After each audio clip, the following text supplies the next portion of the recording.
Hey, I'm here sharing some of the reasons why I put certain lines into my writing on LinkedIn. I've been getting a lot of messages about how much people love my writing, and I've had that for a while, but recently it's more of, gosh, I wish I could write like you. I thought, I was hoping that you would have a course so I could learn to write like you, and I don't want you to write like me. I want you to write like you. But I thought, there's still technique, there's still things that you can learn. And so I'm sharing why I put things in my writing. And a huge part of this came about, felt free to do this because I did a lot of nervous system work, and I have just deepened my self-trust in me. A year ago, I started unlearning, uncoaching myself the LinkedIn way that they all tell you. Hi, I'm Trisha Edwards. I'm here on LinkedIn. I post mostly Monday through Friday these days. But when I first started, I posted every day, sometimes twice a day, and I did all the right things.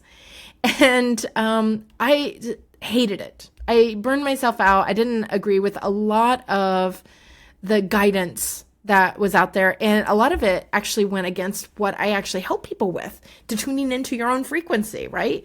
And so I decided it's my way or the highway, and the highway is not where I wanted to go. I wanted to go my way. So I did. I went all in on me, and I had to learn what that might be, what that might look like without a guide, without a path that's already been trampled down. And it's been kind of nice. I've seen some more people taking these routes, taking these extras.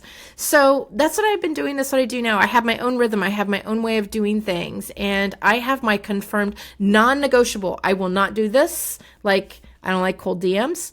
And I'm not going to do anything that involves urgency, FOMO, fear, or, scarcity or any of that. Not interested. Now, I might talk about my own sense of that and what that might be. And somebody might feel some of that, but I don't intentionally inflict it, which is what so much content out there is doing. I'm seeing more stray away from that, which I personally love. I also think as consumers, we are so much more wise to those tactics. So I don't think they have quite the same effect that they used to be, because we're all gaining a little bit more self-trust in here. So I was going to just share a few things on my posts, some of the reasons what I put in here. And I always pick things that are personal to me, that I have said more than once. I don't like to take someone else's concept and, plug and play. I might read someone else's like, oh my gosh, I do say something similar to that, but I say it a little bit differently. And then I'm going to go in from that route. So this is a post. I actually posted it today. Today is June 30th, 2025, if you're watching it same day. And, so there's one bit in here. I'm not going to go through and read the whole post, but I'll put a link in here in case if you're interested. But there's a part in here that I put. The whole post is talking about, why you might want to keep rewatching some of the same things over and over, or learn, even if whether it's something you read, something you watch, something you listen to, whatever it is, doing it on repeat. And I've been doing that for myself lately. I have, sometimes it's also not just on repeat, but the same thing said slightly differently. So I've been watching these videos, and I put a little note up here. These videos from, I really thought I put a note in here somewhere. Maybe I did. Maybe I didn't. I guess I didn't. In my email, I did. I've been watching some Rewired by Dr. Joe Dispenza, and it's all information he's covered in there. I've heard it a bunch of different times from I've been in programs where I've learned healing modalities. I've studied hypnosis, and a whole bunch of other mindset groups that I've been in. Like, none of it's new information, but I'm hearing it differently because I'm a different person today.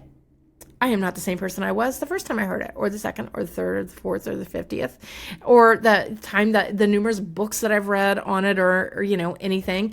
I'm a different person. So And every time you hear something, you are a different person. So it kind of lands a little differently. So I was making this point about that.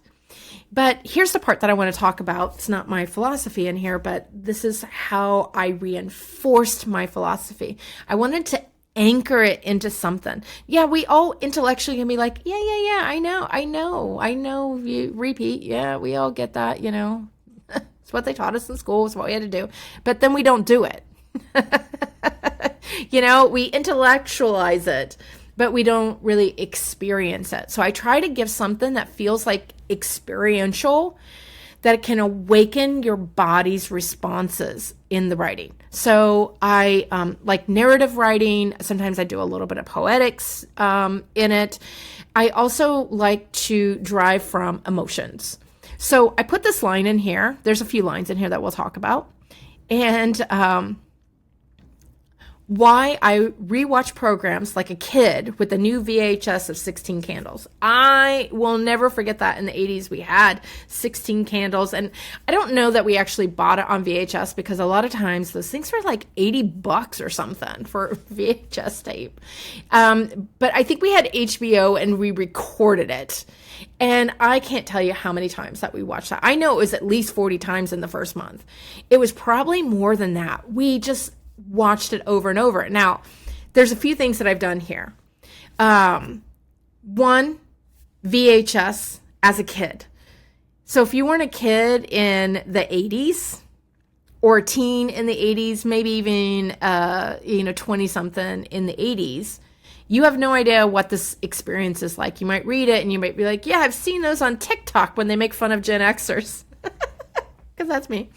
And you might have some idea of it, but not that experience. And part of my ideal client is someone who's probably a Gen Xer, give or take, in there. More than likely, because most people I've worked with in the past, that's what they are.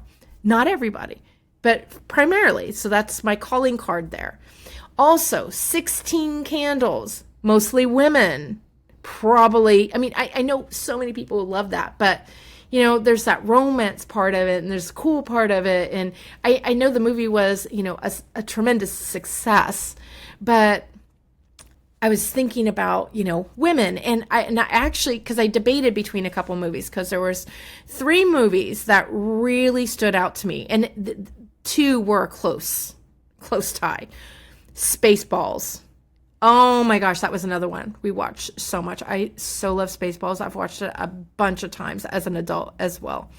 But Spaceballs didn't have the words that I wanted to use. 16 Candles. And I'll tell you why I picked 16 Candles. Because it's a becoming of age story. It's coming into your own. It ends beautifully. Who couldn't get enough of that? There's messiness, mayhem. Things don't go quite right, but it all works out, and it's romance, and it's love, and it's laughter, and it's funny, and there's candles right there in the title. Sparks, lights, glowing. I'm just gonna breathe that in. On repeat. Who wouldn't want that on repeat, right? Whew. Yeah. So that's why I picked that one. And there's probably, there's some other ones. There was this movie called The Villain. That was a Western that was quite hysterical if you ever get a chance to watch it. And there were some other ones, but I didn't think they would be as known. So I picked something that's still personal to me, but of the things that were personal to me, I picked the ones that would evoke something I thought in whoever is reading this. This is my signal. This is my frequency going out. And so I called out a generation. I called out women. I called out this feeling. And if you're from that time, you remember how limited TV was. And when you got your first VCR, how you were like, power, we can watch this over and over and over.